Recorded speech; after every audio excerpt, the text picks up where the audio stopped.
इंदौर का एक घर जहां एक साल बाद भी घड़ी जैसे आगे बढ़ने से इनकार कर रही है।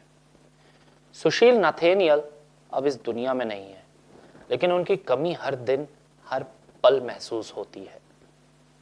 वो अप्रैल की सुबह एक साधारण छुट्टी की तरह शुरू हुई थी।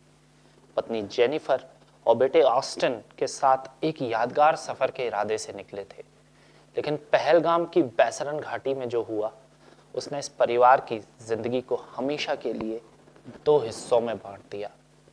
उस हमले के दौरान सुशील ने जो किया वही एक पति एक पिता करता, और उन्होंने जेनिफर को पीछे धकेला, उन्हें बचाने की कोशिश की और खुद गोलियों के सामने आ गए। जेनिफर बच गई, लेकिन जो उन्होंने देखा वो आज भी उनका पीछा नहीं छोड़ता। ठंडी जमीन पर पड़ी हुई शरीर जैसे सुन्न हो चुका था, आवाज जैसे गले में अटक गई थी। आंखें खुली तो सामने अपने पति का खून से लथपथ शरीर। वो पल अब भी उनके साथ है, टूटे हुए टुकड़ों में, अचानक लौट आने वाली यादों में, खामोश रातों में। एक साल बीत चुका है, लेकिन जेनिफर उस दिन से बाहर नहीं आ पाई है। परिवार के लोग कहते हैं कि अब वो पहले जैसी नहीं रही। छोटी छोटी बातें भूल जाती है, फैसले लेने में हिचकती है और हर वक्त किसी का साथ चाहिए होता है। उनका बेटा ऑस्टिन कहता है, अब माँ बच्चे जैसी हो गई है। यह सिर्फ एक वाक्य नहीं है, बल्कि उस बदलाव की कहानी है जो इस हादसे ने इस परिवार पर थोप दिया। ऑस्टिन खुद भी बदल गया है। 28 साल की उम्र में जहां वो अपने सपनों की ओर बढ़ रहा था, अब वही अपने घर का सबसे बड़ा सहारा बन गया है। वो बताते हैं कि पहले हर बात पर पिता से साझा करते थे, छोटी हो या बड़ी, लेकिन अब सब कुछ खुद ही संभालना पड़ता है। उनका सपना था विदेश जाकर स्पोर्ट्स मैनेजमेंट में एमबीए करना, लेकिन अब वो सपना कहीं पीछे छूट गया। अब उनकी प्राथमिकता सिर्फ एक है, अपना परिवार। इस मुश्किल समय में उनकी बहन आकांक्षा ने भी बड़ा फैसला लिया। उन्होंने अपना ट्रांसफर इंदौर करवा लिया ताकि परिवार अकेला न रहे।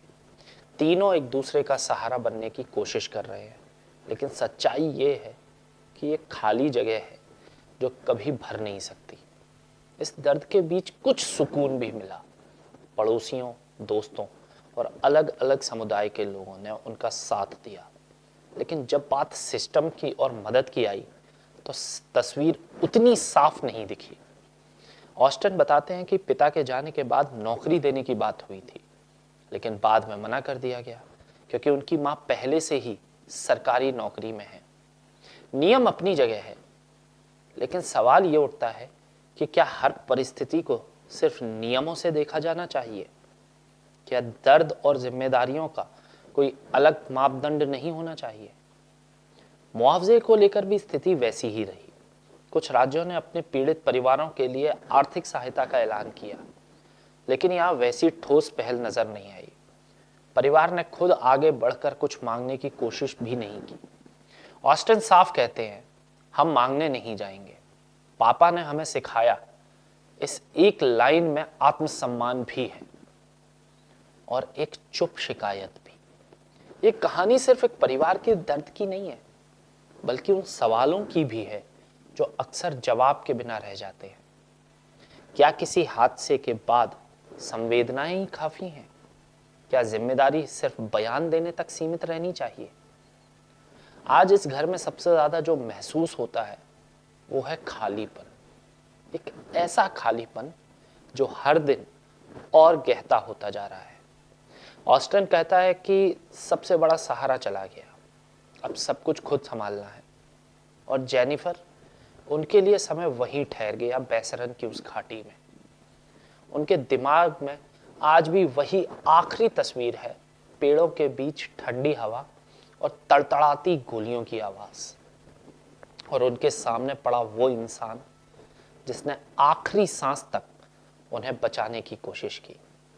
जिंदगी आगे बढ़ती है, यह हम सब जानते हैं, लेकिन कुछ लोग होते हैं जिनकी जिंदगी वहीं रुक जाती है। उस एक पल में जिसे वो कभी भूल नहीं सकते। यही उस परिवार की सच्चाई है। 1 साल बाद भी वो उस दिन से बाहर नहीं आ पाए। अगर आपके अंदर जरा भी इंसानियत है, ये वीडियो देख के आपका दिल पिघला हो, तो अपने आसपास, मैं ये नहीं कहता कि आप ऑस्टिन की मदद कीजिए, आप उन्हें पैसा दीजिए, लेकिन अगर आपके आसपास भी कोई ऐसा मजबूर और खुददार इंसान है तो एक बार उसकी तरफ मदद का हाथ जरूर बढ़ाइएगा। राजीव टाइम्स की और मेरी आपसे बस यही गुहार है। नमस्कार।